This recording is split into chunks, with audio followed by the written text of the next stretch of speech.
प्यारे बच्चों नमस्कार। मैं केवदो प्रसाद आपके लिए हाजिर हूँ मेंसुरेशन का इस पार्ट में। और मेंसुरेशन में खास तौर से आपको हम बताने वाले हैं आज त्रिभुज के बारे में, ट्रायंगल के बारे में। ठीक है, चलिए शुरुआत करते हैं आज का लेक्चर ट्रायंगल। और ट्रायंगल में खास तौर से हम आज जिक्र करने वाले हैं समबाहु त्रिभुज के बारे में। ठीक है, इक्वेटर ट्रायंगल के बारे में। तो चलिए देखते हैं थोड़ा सा कंसेप्ट, लेकिन इसको जानने से पहले कुछ बात पे हमको चर्चा करना है। ठीक है, जो बहुत बेसिक होता है। जैसे अगर कोई त्रिभुज है, इसके अंदर में कोई वृत्त बना देता है, इसको कौन नाम से जानते हो आप? तो इसको कहते हो अंतःवृत्त। क्या कहते हैं? अंतःवृत्त। इसकी त्रिज्या को हम इंडिकेट कर देंगे छोटकी आर से, इसलिए कि अंदर में छोटा वृत्त बनता है, अतः इसको क्या कह देंगे? छोटकी आर। और अगर यही त्रिभुज इस प्रकार से हो, तीनों शीर्ष से होकर जाए, यही वृत्त जो है तीनों शीर्ष से होकर जाए, बाहर से जाए, तो इसका नाम हम देते हैं परिवृत्त। क्या इसका नाम देते हैं? परिवृत्त। क्या कहते हैं? परिवृत्त। और इसकी त्रिज्या ए वाला होगा, और इसको परिवृत्त का जो त्रिज्या होता है उसको हम दिखा देते हैं बड़की आर से। ठीक है, capital R. Okay, capital R. और ये स्मॉल। यहां पे ध्यान देना, ये अंदर में छोटा वृत्त है तब हम इसको छोटकी आर, बड़ा है तो इसको बड़की आर। सुविधा के लिए, ऐसा नहीं कि कहीं फिक्स है। ठीक है, कहीं फिक्स नहीं है, लेकिन हमें बनाना है, याद रखना है। इसके लिए हम दिमाग में बैठा लिए हैं कि अंदर वाला वृत्त को हम कहेंगे छोटकी आर त्रिज्या को, और बाहर वाला वृत्त जो बड़ा वाला परिवृत्त है उसका त्रिज्या को हम कहेंगे बड़की आर। ठीक है, दूसरी बात आपको पता होगा कि किसी भी त्रिभुज में, थोड़ा सा और एक बात को समझ लीजिएगा, यहाँ से हम पूरे को बता देते हैं। अगर कोई त्रिभुज है, इसको दिमाग में बैठा लीजिएगा। बहुत, चूंकि मेंसुरेशन ज्यामिति से जुड़ा हुआ पार्ट है ना, ज्यामिति से जुड़ा हुआ पार्ट है, अतः ज्यामिति का भी बात अनुभव होना चाहिए। यहाँ पे हम एक त्रिभुज बनाए हैं, इसका ये मध्य बिंदु लिए, मध्य बिंदु का मतलब ये बराबर ही। ओके, इसको जो मिलाएंगे इसको हम कहते हैं माध्यिका। ध्यान से समझते जाइएगा, बहुत बढ़िया इंपॉर्टेंट चीज है, कंफ्यूजन ना हो। इसको क्या कहते हैं? माध्यिका कहते हैं। ठीक है, यही त्रिभुज में अगर हम इस पे यहाँ से लंब डालते हैं, क्या डालते हैं? लंब, तो ये कहलाता है शीर्ष लंब। क्या कहलाता है? शीर्ष लंब। मतलब शीर्ष बिंदु से डाला गया सम्मुख भुजा पर लंब। इसको ऊंचाई भी लोग कहते हैं, इसको ऊंचाई भी लोग कहते हैं, है ना। और यहाँ पे ध्यान दीजिएगा, माध्यिका समझ में आ गया। उसके बाद इसको मिटा दें, थोड़ा सा हम मिटा देते हैं। ठीक है, अगर यहाँ पे कोई त्रिभुज है, ओके, और ये कोण को दो बराबर भागों में बांटने वाला रेखा ऐसा खींचते हैं, इसको दो बराबर भागों में बांटने वाला रेखा, इस कोण को, है ना, इसका नाम हो जाता है कोण समद्विभाजक। कोण समद्विभाजक। और एक होता है लंब समद्विभाजक। वो क्या होता है? यहां पर देखो, ये इसलिए बता रहे हैं चारों को नाम, है ना, यहां पे आएगा। लंब समद्विभाजक का मतलब अब बचपन में पढ़ा होगा, किसी रेखा को दो बराबर भागों में बांटो तो आधा से ज्यादा चाप लेकर ऊपर और नीचे ऐसे काटते थे, फिर यही इधर से और इधर से इस प्रकार से इसको मिलाते थे। ठीक है, तो यह रेखा, यह जो घिंचा अपने रेखा, वह इसको दो बराबर भाग में बांटता था। साथ ही साथ यहाँ पे लंब भी होता था, साथ ही साथ यहाँ पे क्या होता था? लंब भी होता था। सपोज मान लो कि कुछ इस ढंग का हम त्रिभुज बना दें। अगर इस रेखा का लंब समद्विभाजक खींचे तो बिल्कुल इस ढंग से आएगा। ये इस पे लंब भी होगा और इसको दो बराबर भागों में बांटेगा, तो इसको कहते हैं लंब समद्विभाजक। मतलब चार तरह का रेखा होगा, माध्यिका होगा, शीर्षलंब होगा, कोण समद्विभाजक होगा और लंब समद्विभाजक होगा। ठीक है, ये बात आप याद रखेंगे। अब यहाँ पे गौर से समझिएगा, अगर किसी भी त्रिभुज में तीनों माध्यिका को अगर आप खींचते हो, एक माध्यिका हो गया, ये दूसरा माध्यिका, ये तीसरा माध्यिका, तो इसका जो कटान बिंदु होगा ना, जहां पे ये बिंदु काटेगा, उसको हम कहते हैं। प्यारे दोस्तों, एक बात और, आप लोग को बहुत दिनों से डिमांड था ऑनलाइन क्लास का कि सर आपका ऑनलाइन क्लास हम करना चाहते हैं, लेकिन हम पटना आने में सक्षम नहीं है। ठीक है, पटना आने में सक्षम नहीं है, आपका क्लास चाहिए ही चाहिए, अतः कुछ व्यवस्था करिए। अतः आपको व्यवस्था हम कर चुके हैं KTCclasses.com पर। यहाँ पे आपको हर एक तरह का कोर्स देखने को मिलेगा, मेरा फुल कोर्स, ऑफलाइन क्लास जैसा ऑनलाइन क्लास में, है ना। चाहे वो मैथ फाउंडेशन हो, है ना, या रीजनिंग हो, कोई भी क्लास यहाँ से मेरा परचेज आप कर सकते हैं, जो क्लास चालू हो चुका है। ठीक है, उसे हम कहते हैं केंद्रक। नोट भी करना है तो कर लीजिएगा। केंद्रक, दूसरा नाम इसका है गुरुत्व केंद्र, ठीक है, या मध्य केंद्र के नाम से भी इसको जानते हैं, या मध्य केंद्र। बिल्कुल इसको याद रखना है। हम मेंसुरेशन पढ़ रहे हैं, ट्रायंगल पढ़ रहे हैं, ठीक है, और ट्रायंगल में इसकी बहुत बड़ी भूमिका होगी, इसलिए इसको हम यहाँ पे देख रहे हैं, और ज्यामिति में भी आपको बहुत काम देगा। सिस्लम को हटाओ, यहाँ इसका ऐसा कटान बिंदु जो होगा, सिस्लम का जो कटान बिंदु होगा, इसका कोई, जैसे ये सिस्लम डाला, इस सिर से यहाँ पे लंब डाला, फिर यहाँ पे लंब डालोगे, यहाँ पे लंब डालोगे, तो ये जो बिंदु होगा ना, इसको कहते हैं लंब केंद्र। क्या कहते हैं इसको? लंब केंद्र। और यहाँ पे कोण समद्विभाजक, ये कोण को दो बराबर भागों में बांटने वाला रेखा ये हो गया, इस कोण को दो बराबर भागों में बांटने रेखा ये हो जाएगा, इसको दो बराबर भागों में बांटना ये होगा, और ये सब के सब जहाँ पे काटेगा ना, उसको कहेंगे अंतः केंद्र। क्या कहेंगे? अंतः केंद्र। याद रखिएगा सबको, या नोट कर लीजिएगा, एक साथ आपको दे रहे हैं। लंब समद्विभाजक ऐसे, इसका लंब समद्विभाजक खींचेगा ऐसे, इसका लंब समद्विभाजक खींचेगा ऐसे, और तीनों लंब समद्विभाजक का जो कटान बिंदु होगा वो कहलाएगा आपका परिकेंद्र। क्या कहलाएगा? परिकेंद्र।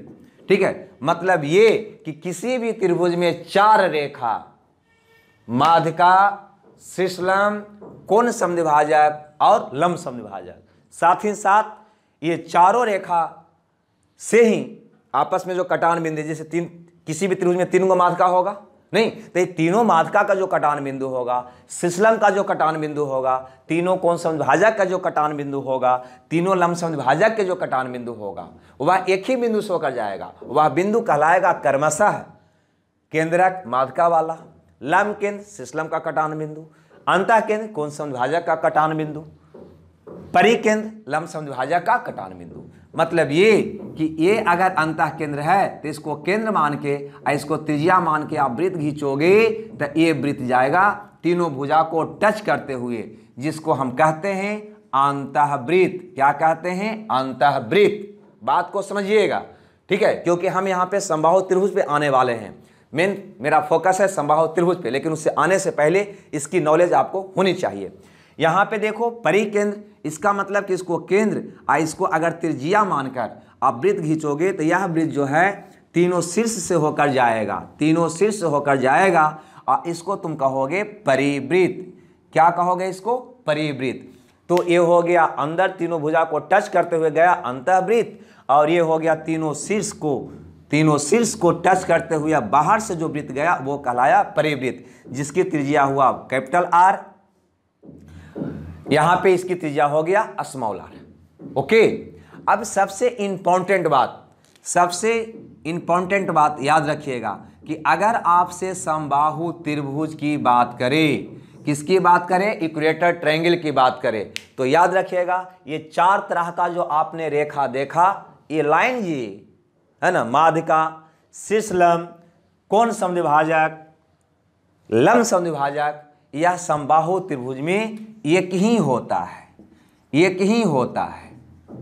ये याद रखिएगा, ये चारों के चारों रेखा एक ही होगा। मतलब जो माध्यिका होगा, अगर तुम सिस्लम खींचोगे तो यही माध्यिका तुम्हारा सिस्लम हो जाएगा, यही माध्यिका तुम्हारा कोण समद्विभाजक हो जाएगा, यही माध्यिका तुम्हारा लंब समद्विभाजक होगा। या यूँ कहें कि माध्यिका कहो या सिस्लम कहो या कोण समद्विभाजक कहो या लंब समद्विभाजक कहो, ये चारों के चारों रेखा एक ही होगा। उसी प्रकार से ये तो रेखा की बात हो गया। अब अगर केंद्र की बात करोगे तो केंद्र भी चारों के चारों जो होगा वो एक ही बिंदु पर होगा। मतलब चाहे तो केंद्रक कहो, चाहे तो लंब केंद्र कहो, चाहे तो अंतः केंद्र कहो, चाहे तो परिकेंद्र कहो, चारों के चारों जो केंद्र होगा एक ही बिंदु पर होगा। अगर तुम केंद्रक निकाल लिया और फिर तुम निकालने जा रहे हो लंब केंद्र, तो यही बिंदु पर आएगा। अगर तुम निकालने लगो कोण समद्विभाजक का कटान बिंदु अंतः केंद्र, तो वो भी यही बिंदु पर होगा। अगर तुम निकालो परिकेंद्र, तो वो भी यही बिंदु पर होगा। मतलब ये चारों बिंदु जो होगा समद्विबाहु त्रिभुज में एक ही स्थान पर होता है, और ये चारों रेखा भी एक ही स्थान पर होता है। ठीक है, तो एक बात ये हमेशा याद रखिएगा। अगर आपसे क्वेश्चन कर दे कि किसी भी त्रिभुज का केंद्रक, लंब केंद्र, अंतः केंद्र और परिकेंद्र चारों के चारों एक ही बिंदु पर है, तो वह त्रिभुज कैसा है? तो आप कह देंगे समबाहु त्रिभुज है। वो त्रिभुज कैसा है? समबाहु त्रिभुज है। चलिए, अगर नोट करना है तो स्क्रीनशॉट खींच लीजिए, बाद में आप नोट कर लीजिएगा, मिटा रहे हैं हम इसको। तो मैंने सीखा कि अगर समबाहु त्रिभुज की बात करें वो, ठीक है, किसकी बात करें? समबाहु त्रिभुज की। तो समबाहु त्रिभुज में हम सीधे बना लेते हैं एक छोटा सा टाइटल, समबाहु त्रिभुज, ठीक है, समबाहु त्रिभुज। अगर वो समबाहु त्रिभुज की बात करें तो हमने क्या देखा? तो हमने देखा कि समबाहु त्रिभुज में यह जो रेखा होगा सब के सब रेखा को इंडिकेट करेगा, मतलब माध्य का भी यही रेखा होगा। समबाहु त्रिभुज की बात कर रहे हैं, माध्य का भी यही रेखा होगा। माध्य का के बाद क्या नंबर आता है? शीर्ष लंब। तो शीर्ष लंब भी यही रेखा होगा। क्लियर है? कोण समद्विभाजक कोई कह दे तो कोण समद्विभाजक भी यही रेखा होगा। उसके बाद अगर कह दे लंब समद्विभाजक, लंब समद्विभाजक, तो लंब समद्विभाजक भी यही रेखा होगा। मतलब ये चारों के चारों रेखा यही कहलाएगा, एक ही स्थान पर होगा। केंद्र की बात करो तो ये सबका जो कटान बिंदु होगा वो केंद्र होगा। तो यह जो केंद्र होगा यही केंद्र आपका अंतः केंद्र भी होगा, परि केंद्र भी होगा। क्लियर है? लंब केंद्र भी होगा और मध्य केंद्र भी होगा। मतलब ये जो केंद्र है ये चारों केंद्र को इंडिकेट करेगा।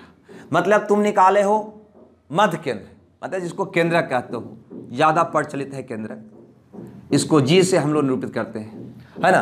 तो यही केंद्र जो है अंतः केंद्र भी होगा, यही केंद्र परि केंद्र भी होगा, यही केंद्र लंब केंद्र भी होगा और यही केंद्र केंद्रक भी होगा। तुम ये भी जानता होगा कि किसी भी त्रिभुज में अगर ये माध्यिका है, अगर ये माध्यिका, कोई भी त्रिभुज, समबाहु की बात नहीं कर रहे हैं, जनरल त्रिभुज, समबाहु हो, विषमबाहु हो, समकोण हो, कोई भी त्रिभुज हो, अगर ये माध्यिका है तो माध्यिका का जो कटान बिंदु होता है वो कहलाता है केंद्रक, और यह इसको 2:1 में बांटता है।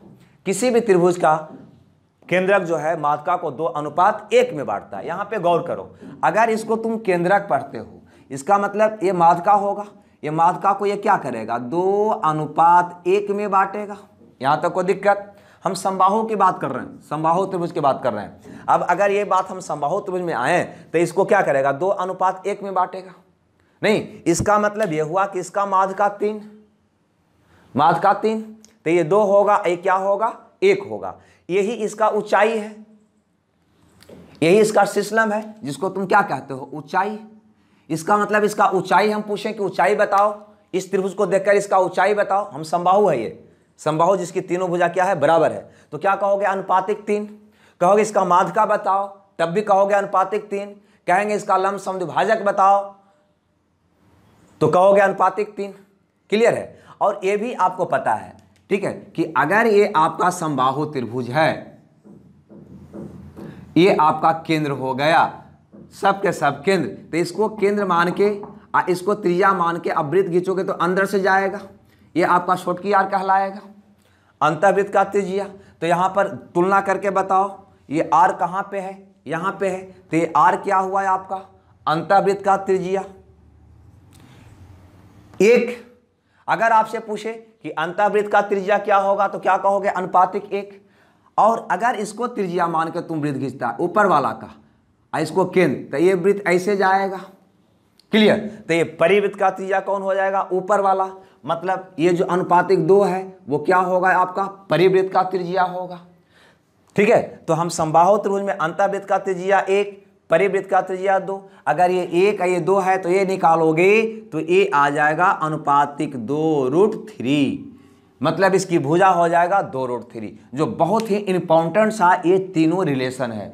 याद रखिएगा, किसी भी समबाहु त्रिभुज में ये मान होगा 2, ये मान होगा 1, ये मान होगा 2√3। ओके, क्या होगा? ये 2√3। अब इससे निकलकर बहुत सारी बात हमारे पास सामने आता है। सबसे पहली बात कि परिवृत्त का त्रिज्या अंतःवृत्त के त्रिज्या से क्या होगा? दुगना होगा।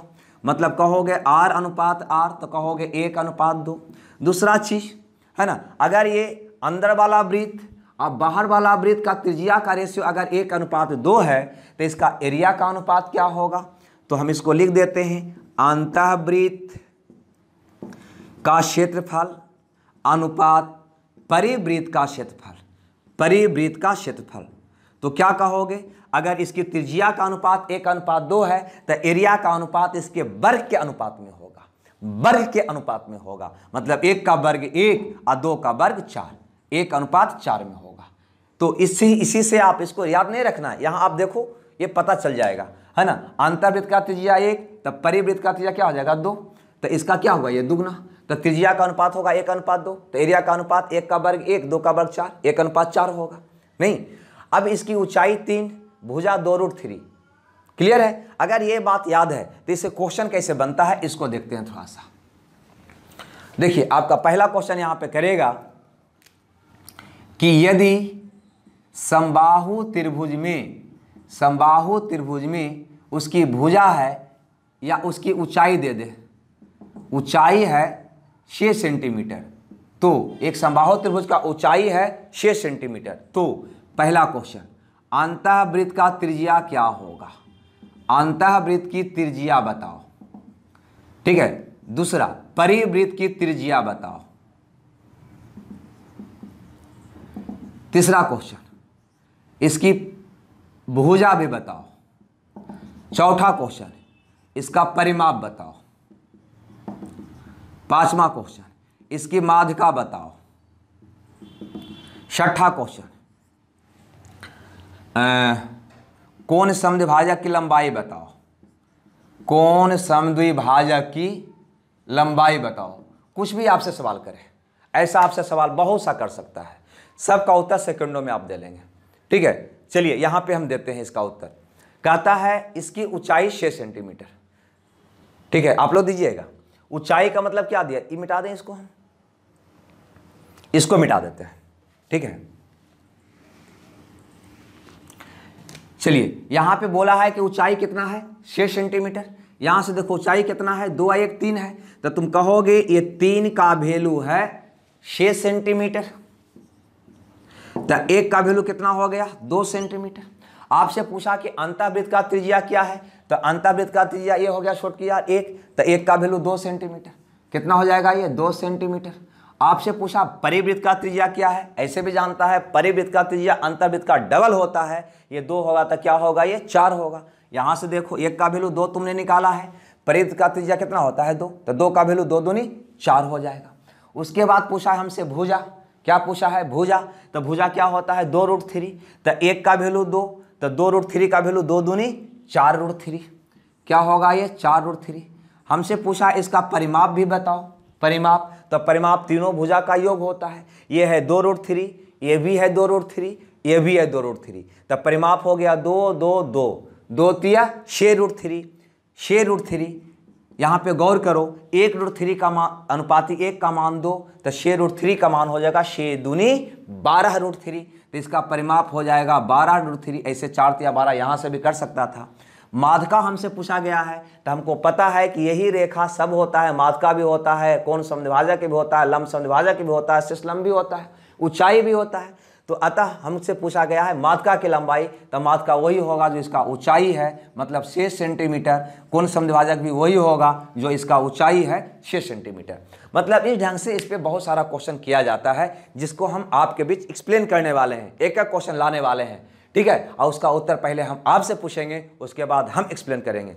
ठीक है। और यहाँ पे ध्यान दीजिएगा, कोई भी विद्यार्थी, बहुत सारा विद्यार्थी का डिमांड था कि सर आपका ऑफलाइन क्लास पटना में चलता है, वहाँ पे हम नहीं आ पाते हैं, है ना, आने में असमर्थ हैं, तो आपके लिए उसके लिए भी हम क्लास अरेंज कर दिए हैं www.ktcclasses.com, जहाँ पे मेरा पूरा कोर्स, है ना, मैथ फाउंडेशन का, अर्थमेटिक का, एडवांस मैथ का, है ना, या फिर टारगेट बैच, जैसे अभी रेलवे का वैकेंसी है ना, NTPC का, तो उसका भी टारगेट बैच, है ना, आया हुआ है। आप वहाँ से जाकर मेरा फुल कोर्स कर सकते हैं। ठीक है। टोटल कोर्स वहाँ पे से आप कर सकते हैं, ऑफलाइन जैसा जिस प्रकार से ऑफलाइन करते हैं उसी ढंग से ऑनलाइन का कोर्स कर सकते हैं। और सबसे इम्पॉर्टेंट बात कि अगर ऑफलाइन के क्लास में 1 साल का टाइम लगता है, तो वहाँ पे आपको उससे आधा 4 से 5 महीने का टाइम लगेगा। क्यों? क्योंकि वहाँ पे जब बताते हैं तो ये जो नोट करते हैं, तो ऑफलाइन क्लास में क्या होता है, इसको नोट करने में विद्यार्थी टाइम लेते हैं, वहाँ पे ये समय मेरा बचता है। अतः ऑनलाइन क्लास भी आपके लिए बहुत बेटर होगा, ठीक है। तो वहाँ से भी जाकर मेरा क्लास कर सकते हैं ktcclasses.com पे, ठीक है। जरूर उसको सर्च करिए, जरूर उसको देखिए, है ना। और इधर उधर भटकने से बेटर है ना, एकदम से सही क्लास होनी चाहिए, to the point. Okay, method भी मेरा सिंपल होना चाहिए, पेचीला नहीं। चलिए, तो यहां पे थोड़ा सा हम मिटाना चाहेंगे इसको और आगे बढ़ना चाहेंगे।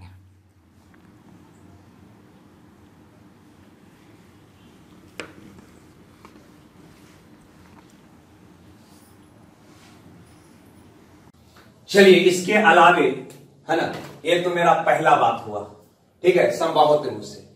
दूसरा बात क्या याद रखना है, यहां पे आ जाते हैं। दूसरा बात जो बेसिक फॉर्मूला है, आप लोग सब लोग जानते हैं इसको। सबसे पहले समबाहु त्रिभुज का एरिया बराबर होता है √3/4 गुने भुजा स्क्वायर, √3/4 गुने भुजा स्क्वायर। फिर उसके बाद आप जानते होंगे इसकी ऊंचाई बराबर √3/2 गुने भुजा। ऐसे याद रखिए अथवा ना रखिए, ऊंचाई निकालने का सबसे आसान तरीका अनुपातिक 3 का मान निकाल लीजिएगा। फिर भी हम लिख रहे हैं जो आप लोग जानते हैं, परिमाप बताने की आवश्यकता नहीं है। इसके अलावा आप पढ़ते होंगे अंतःवृत्त का त्रिज्या बराबर, क्या पढ़ते हैं, a/2√3। ऐसे अंतःवृत्त का त्रिज्या यहां से आपको निकालना है।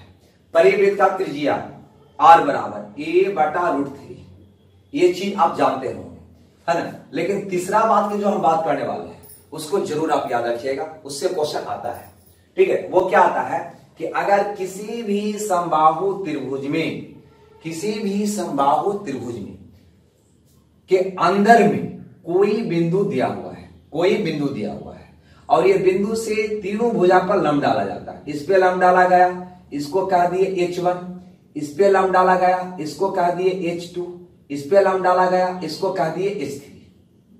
मतलब किसी भी समबाहु त्रिभुज के अभ्यंतर में कोई बिंदु दिया हुआ हो और उस बिंदु से तीनों भुजा पर लंब डाला गया हो, वह लंब का नक्शा H1, H2 और H3 हो, तो ये त्रिभुज की जो ऊंचाई होगा वह ये तीनों के योग के बराबर होगा, है ना। बिल्कुल इस बात को आप याद रखेंगे। आप चाहें तो इसमें एग्जाम्पल भी कर सकते हैं। मान लो कि किसी भी त्रिभुज में, किसी भी समबाहु त्रिभुज में के अंदर में कोई बिंदु P है, इससे लंब डाला गया, ये √3 है, ये 2√3, और ये लंब की लंबाई है 3√3। आपसे पूछा गया कि इसकी ऊंचाई क्या होगा, ये समबाहु त्रिभुज की ऊंचाई क्या होगा, तो क्या होगा, ये तीनों के योग के बराबर होगा। तो 3 × 2 = 5 है, ये 6√3 होगा, ठीक है। कहेगा इसका परिमाप क्या होगा, ठीक है, कहेगा इसका एरिया क्या होगा। बहुत तरह का क्वेश्चन आपसे कर सकता है। अब देखो, जब ऊंचाई पता हो गया 6√3, तो ये 3 का वैल्यू पता हो गया 6√3, तो 1 का वैल्यू 2√3, है ना। 1 का मतलब अंतर्वृत्त का त्रिज्या हो गया 2√3, परिवृत्त का त्रिज्या होगा 4√3, भुजा हो जाएगा। मतलब कहने का मतलब अगर ये आपको दिया हुआ हो तो इसके मदद से अंतर्वृत्त, परिवृत्त, है ना, समबाहु त्रिभुज की भुजा कुछ भी आप निकाल सकते हो। तो चलिए, ये थोड़ा सा कंसेप्ट है, और भी कंसेप्ट है जो अगले क्लास में आपको बताएंगे, लेकिन यहां पे इस पे हम कुछ एग्जाम्पल करना चाहें आपके बीच, ठीक है। कुछ एग्जाम्पल हो जाएगा तो आपका दिमाग में बैठ जाएगा। अतः सारे को हम मिटा रहे हैं, ओके।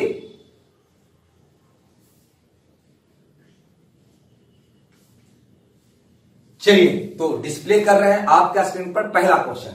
अब आंसर सबसे पहले आपको देना है। पहले इसको वीडियो को रोक लीजिए, उसके बाद आंसर करिए, तब आगे का एक्सप्लेन देखिए, ओके। चलिए, हम तो बताएंगे ही। ये कहता है किसी समबाहु त्रिभुज का, किसी समबाहु त्रिभुज का माध्यका 6√3 है, ये वाला माध्यका हो गया। इसकी लंबाई दिया है 6√3 सेंटीमीटर, माध्यका दिया है आपको 6√3 सेंटीमीटर है। तो इसका परिमाप क्या होगा, इसका परिमाप क्या होगा, ये हमारा क्वेश्चन है। सबसे पहले ये माध्यका दिया है तो यही इसका ऊंचाई भी होगा, ठीक है।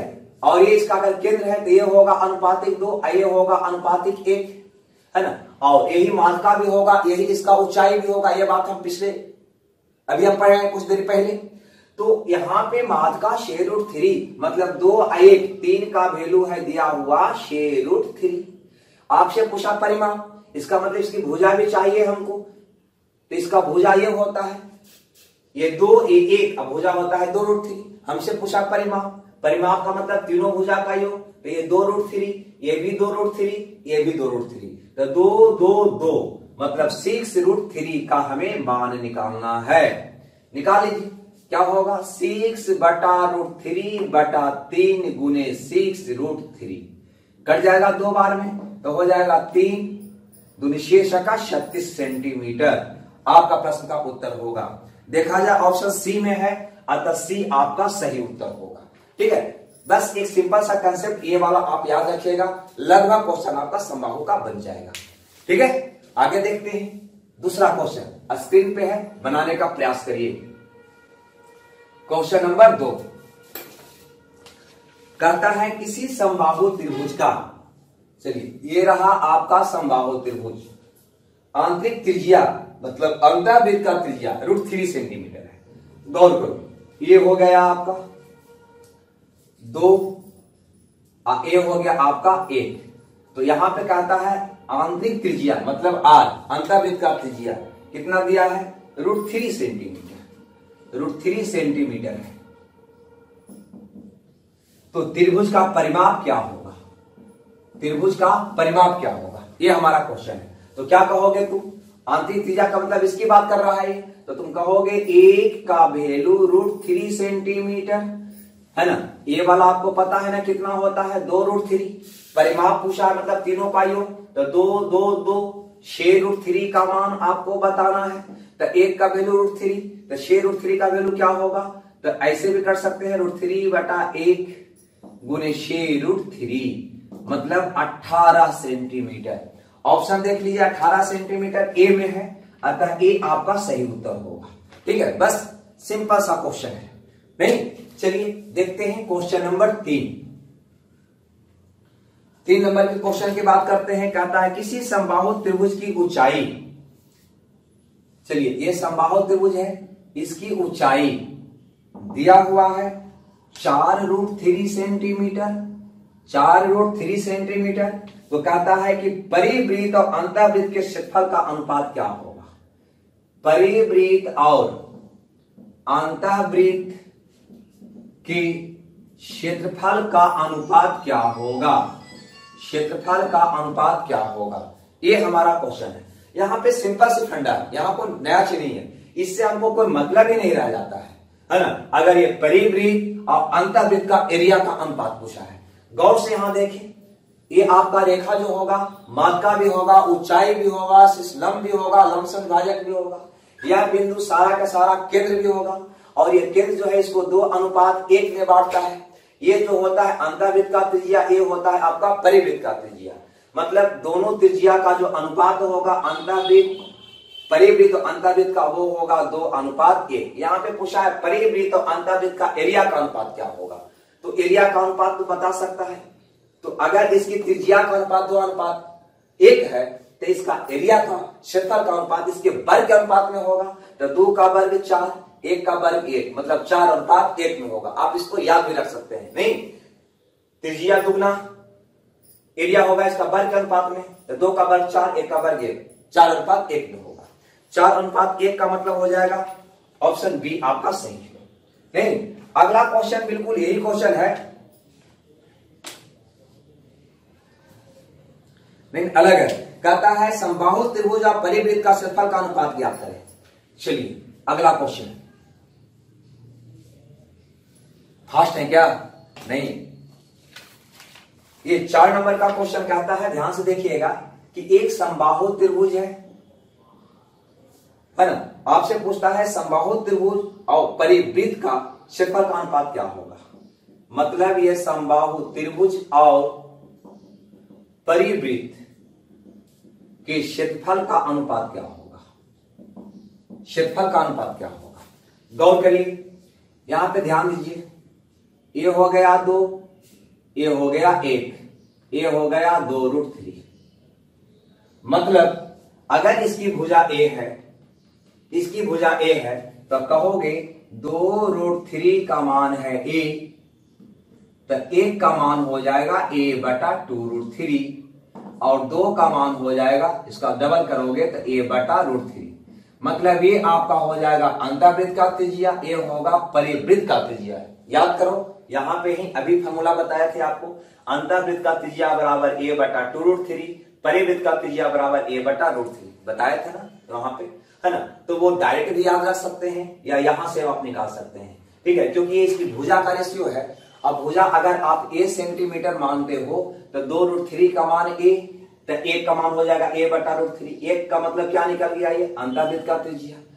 2 निकालोगे तो निकल जाएगा परिवृत्त का त्रिज्या। हमसे पूछता है समबाहु और परिवृत्त का एरिया का अनुपात क्या होगा, तो समबाहु का एरिया होता है √3 बटा 4 गुने भुजा स्क्वायर, और परिवृत्त का एरिया होता है पाई r स्क्वायर। तो इसका परिवृत्त का त्रिज्या कितना होगा, a वाला, तो इसका स्क्वायर करोगे तो a स्क्वायर बटा √3 का स्क्वायर हो जाएगा 3।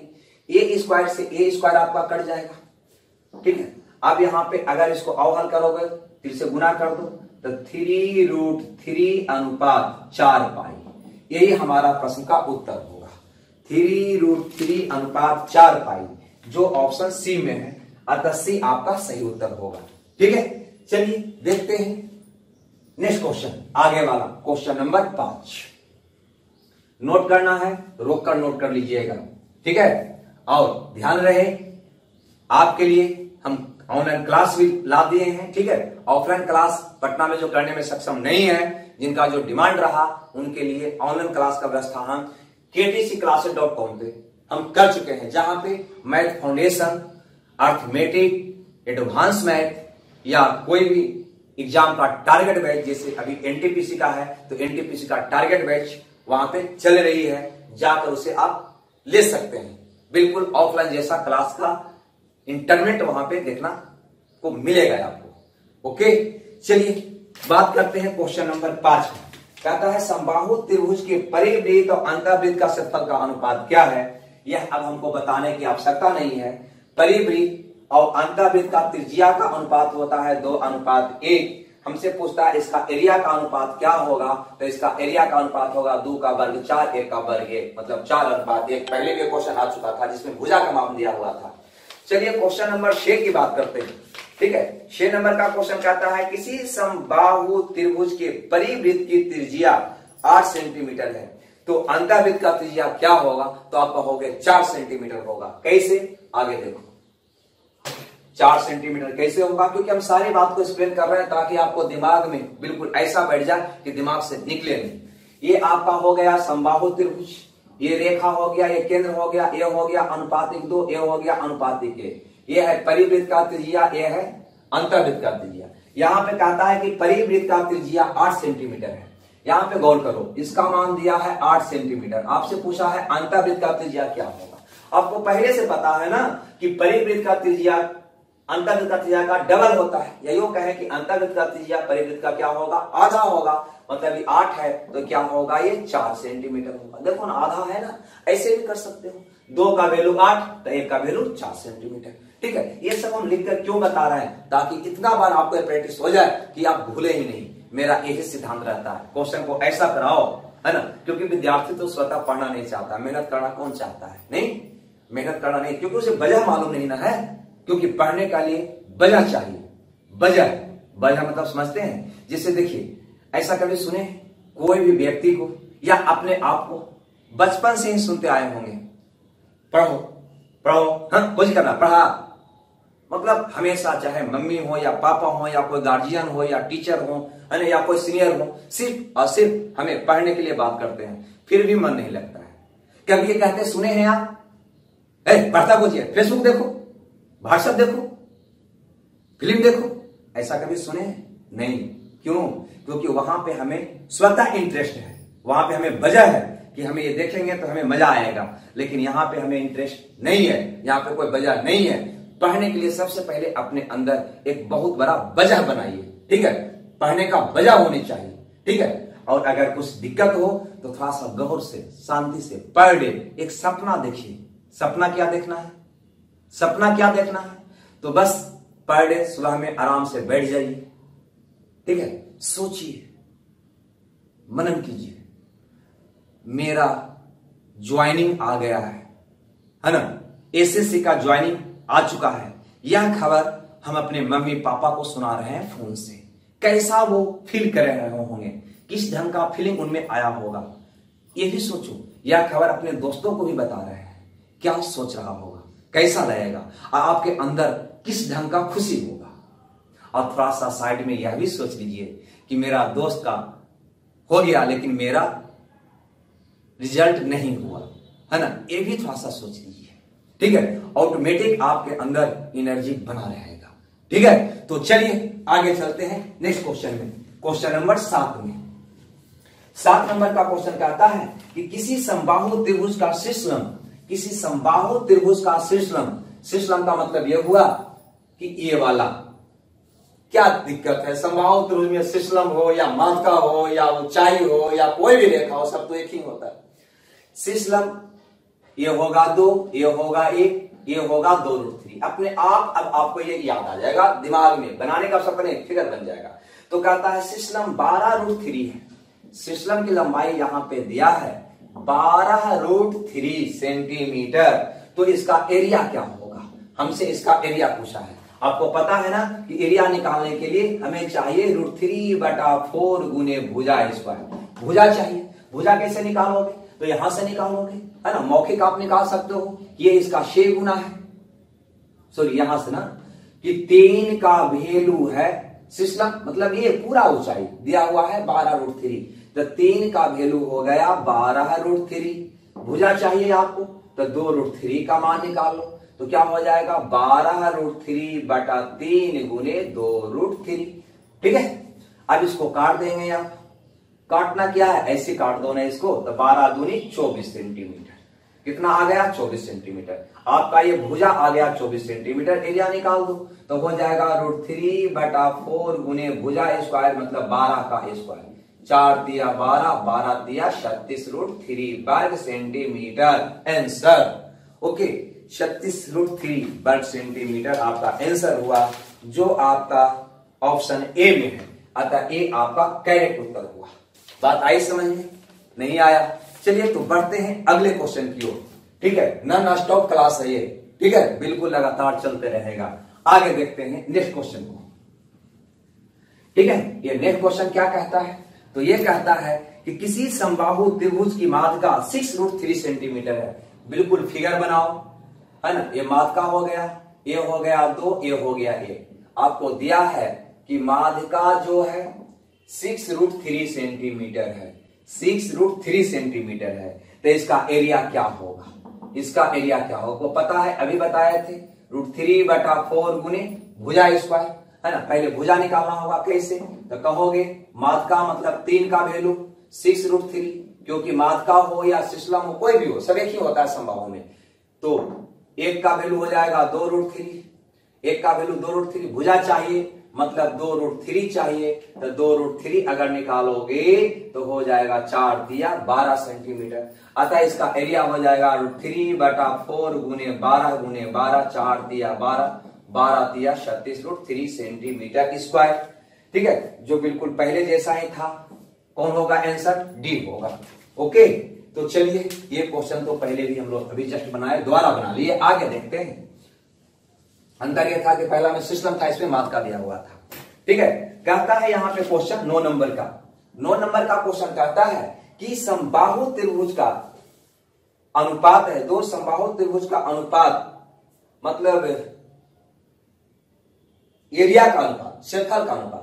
कहता है 2 समबाहु त्रिभुज का क्षेत्रफल का अनुपात जो है वो है 25:36।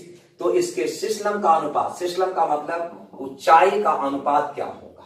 ध्यान देना, 2 समबाहु त्रिभुज हमेशा समरूप होता है, 2 समबाहु त्रिभुज होगा वो हमेशा क्या होगा, समरूप होगा। और समरूप त्रिभुज का जो एरिया का अनुपात होता है ना, एरिया का जो अनुपात होता है वो संगत भुजा के वर्ग के अनुपात में होता है, ठीक है, संगत भुजा के वर्ग के अनुपात में होता है, क्लियर है। अब संगत भुजा का जो अनुपात होगा वो क्या होगा, एरिया के वर्गमूल के अनुपात में होगा, एरिया के वर्गमूल के, ठीक है। और ऊंचाई का हो, भुजा का हो, है ना, या माध्यिका का हो, किसी का भी हो, तो इसका जो अनुपात होगा उसके एरिया के वर्गमूल के अनुपात में होगा। मतलब वर्गमूल का मतलब होगा कि एरिया अगर 25:36 है तो इसका अनुपात होगा 25 का वर्गमूल 5, 36 का वर्गमूल 6। अगर कहता है कि इसकी भुजा का अनुपात क्या होगा, तो यही होगा 5:6। कहता है इसका परिमिति का अनुपात क्या होगा, तो 5:6, ठीक है, कोई दिक्कत नहीं। आगे चलो, अगर आपको भुजा का अनुपात दे देता, एरिया का पूछता तो क्या करता, वर्ग के अनुपात में होगा, एरिया हमेशा वर्ग के अनुपात में होती है। ओके, चलिए आगे चलते हैं, क्वेश्चन नंबर 10 को देखते हैं। 10 नंबर का क्वेश्चन क्या कहता है भाई? तो 10 नंबर का क्वेश्चन जो अभी आपको कंसेप्ट दिए थे, है ना, उस पर आधारित है। जैसे हम बोले थे कि अगर कोई समबाहु त्रिभुज है, इसके अंदर में कोई बिंदु है ना, ये बिंदु से अगर इस पे लंब डाला जाए, ये लंब की लंबाई h1 हो, ये लंब की लंबाई h2 हो, ये लंब की लंबाई h3 हो, तो ये त्रिभुज का जो ऊंचाई होगा वो तीनों के योग के बराबर होगा, ये तीनों के योग के बराबर होगा, ये आप याद रखिएगा। इसी से जुड़ा हुआ अगला क्वेश्चन आपके बीच आ रहा है। चलिए, ये रहा इससे जुड़ा हुआ क्वेश्चन नंबर 10। कहता है क्वेश्चन नंबर 10 में कि एक समबाहु त्रिभुज के अंदर स्थित बिंदुओं से, एक समबाहु त्रिभुज है, इसके अंदर कोई बिंदु स्थित है ना, से डाले गए लंब की लंबाई P1, P2 और P3 है। मतलब यहां पे लंब डाला वो है P1, यहां पे लंब डाला वो है P2, यहां पे लंब डाला वो है P3 है। तो त्रिभुज की प्रत्येक भुजा की लंबाई क्या होगा, त्रिभुज की प्रत्येक भुजा की लंबाई क्या होगा? तो सबसे पहले बताओ कि यहाँ पे एज क्या होगा, तो ये तीनों के योग के बराबर होगा, मतलब P1 plus P2 plus P3 के बराबर होगा। अभी मैंने बताया यहाँ पे, है ना, हमसे पूछता है इसकी भुजा। अब यहाँ पे थोड़ा सा गौर करो, इसको मिटा दें, बिल्कुल। यहाँ पे क्या कहा, यहाँ पे दो ढंग से आप निकालोगे। अगर फॉर्मूला याद है तो बहुत बढ़िया, सोच से भी निकाल सकते हो या ऐसे भी निकाल सकते हो। ये एज का मतलब इसकी बात कर रहा है, ये आपका होता है 2, ये होता है 1, ये होता है 2√3, है ना, यही मिलाकर होता है एज। इसी को तुम एज कहता है। तो इसका मान आपको दिया हुआ है इतना, तो कहोगे 3 का वैल्यू आपका दिया हुआ है P1 plus P2 plus P3। आपको भुजा चाहिए, मतलब 2√3 चाहिए, तो 2√3 का मान निकाल लो। ठीक है, तो 2√3 का मान निकालोगे तो हो जाएगा P1 plus P2 plus P3 बटा 3 गुने 2√3। ओके, ये कट जाएगा √3 बार में, मतलब आ जाएगा 2 बटा √3 P1 plus P2 plus P3। देख लीजिए कौन ऑप्शन में है, तो ए में ही है, सबसे पहले ही मिल रहा है आपको ए। ठीक है, 11 को देखते हैं। ठीक है, कैसा लग रहा है? बढ़िया लग रहा है? अगर बढ़िया लग रहा है तो थोड़ा सा समझ रहे होंगे हम क्या कहना चाह रहे हैं। ठीक है, बिल्कुल, ठीक है, बिल्कुल। आगे देखिए अगला क्वेश्चन। अगला क्वेश्चन यहां पे कहता है कि समबाहु त्रिभुज के भीतर किसी बिंदु से, क्वेश्चन नंबर 11 की बात कर रहा है कि समबाहु त्रिभुज के भीतर किसी बिंदु से तीनों भुजाओं पर डाले गए लंब की लंबाई, इस पे डाला गया लंब दिया हुआ है 6 सेंटीमीटर, इस पे लंब डाला है वो दिया है 7 सेंटीमीटर, इस पे जो लंब डाला है वो दिया है 8 सेंटीमीटर। तीनों लंब 6, 7 और 8 है, तो त्रिभुज की भुजा ज्ञात करें। बिल्कुल पहले वाला क्वेश्चन। तो आपको पता है ना कि ये तीनों जो लंबी दूरी होगा, है ना, अगर दिया हुआ है तो इसका ऊंचाई जो होगा ये तीनों के योग के बराबर होगा, मतलब 8, 7, 15 को 21 सेंटीमीटर। ये 21 सेंटीमीटर क्या आया, तो अनुपातिक 3 का वैल्यू आया, तो अनुपातिक 3 का वैल्यू हो गया 21 सेंटीमीटर, तो 1 का वैल्यू हो गया 7 सेंटीमीटर। भुजा पूछा है तो 2√3 का मान निकालोगे तो 7 दूनी 14√3 सेंटीमीटर। अरे भाई कुछ नहीं किए, ये किए, है ना, यही तो होता है। ये होता है 2, ये होता है 1, ये होता है 2√3। तो यहाँ पे ये 3 जो है ये वाला दिया हुआ है, इसका मान पूछा, है ना, तो 3 का वैल्यू कर दिए इतना, इसका निकाल दिए बस, है ना। तो सीधे फॉर्मूला आप लगा सकते हो। ओके, चलिए इसको भी मिटाते हैं। ठीक है, अगर किसी विद्यार्थी को, है ना, मेरा फुल कोर्स करना है ना, तो मेरा आप जा सकते हैं ktcclasses.com पे, www.ktcclasses.com। वहां पे हम मैथ फाउंडेशन का, एडवांस मैथ का, अर्थमेटिक मैथ का और एनटीपीसी टारगेट का सीक्वेंस में, वहां पे आपको वीडियो ढूंढने की आवश्यकता नहीं पड़ेगा। एक मेनू में, है ना, लगातार क्रमबद्ध तरीका से सारा क्लास ऑफलाइन क्लास जैसा देखने को मिलेगा। ठीक है, इसी के साथ शुरुआत करते हैं आज का सेशन का नेक्स्ट क्वेश्चन। अगला क्वेश्चन कहता है कि किसी समबाहु त्रिभुज के, क्वेश्चन नंबर 12, किसी समबाहु त्रिभुज के अभ्यंतर के किसी बिंदु से लंबिक दूरियां, डाले गए लंब का लंबिक दूरियां √3 सेंटीमीटर, ए वाला दिया है √3 सेंटीमीटर, ए वाला आपका दिया है 2√3 सेंटीमीटर और ए वाला आपका दिया है 5√3 सेंटीमीटर। 5√3 सेंटीमीटर। तो त्रिभुज का परिमाप क्या होगा, यहाँ पे परिमाप हमसे पूछना है, त्रिभुज का परिमाप क्या होगा। गौर से यहाँ पे समझिएगा, यहाँ पे एच निकालोगे तो क्या होगा, बताए थे लंबी दूरियां का योग के बराबर इसकी ऊंचाई होता है। तो 5 गो आम, 2 गो आम, 1 गो आम, तो 5 या 2 7 1 8 आम, आम का मतलब √3 से है। मतलब यहाँ पे समझना है 5 वस्तु, 2 वस्तु, 1 वस्तु, 5 2 7 1 8 वस्तु। क्योंकि बहुत सारे विद्यार्थियों को जोड़ने में दिक्कत होता है कि 5√3, 2√3, √3 को कैसे जोड़े। कुछ नहीं करना है भाई, 5 2 7 1 8√3 बस। अब ये क्या कह रहा था, तो ये कह रहा था कि समबाहु त्रिभुज है, ये इसका ऊंचाई है, तो ये 2 1 ये होगा 2√3। तो यहाँ पे आपको क्या दिया, एच का मतलब ये वाला मान दिया। तो आप कहोगे अनुपातिक 3 का वैल्यू हो गया 8√3 सेंटीमीटर। हमसे पूछा है इसका परिमाप, तो इसका परिमाप मतलब ये तीनों का योग पूछ रहा है। तो 2 2 2, 2 गो आम, 2 गो आम, 2 गो आम, क्यों गो आम, 6 गो आम, मतलब 6√3 का मान हमको बताना है। तो कर दीजिए 8/√3/3 गुने 6√3। गौर से समझो, √3 गुना करोगे 3 आएगा ना, तो 3 से दोनों कट जाएगा, तो 48 सेंटीमीटर बच जाएगा। यही हमारा प्रश्न का उत्तर होगा। ओके, तो उम्मीद है कि ये भी आपको समझ में आया होगा। ठीक है, तो इसी के साथ हम अपना क्लास का विराम देते हैं। अगले क्लास में पुनः आपसे मिलेंगे इसका अगला लेक्चर के साथ। ठीक है, जब तक के लिए खुश रहिए, मगन रहिए, पढ़ते रहिए और मेरा KTCclasses.com को सर्च करते रहिए। Okay, bye bye.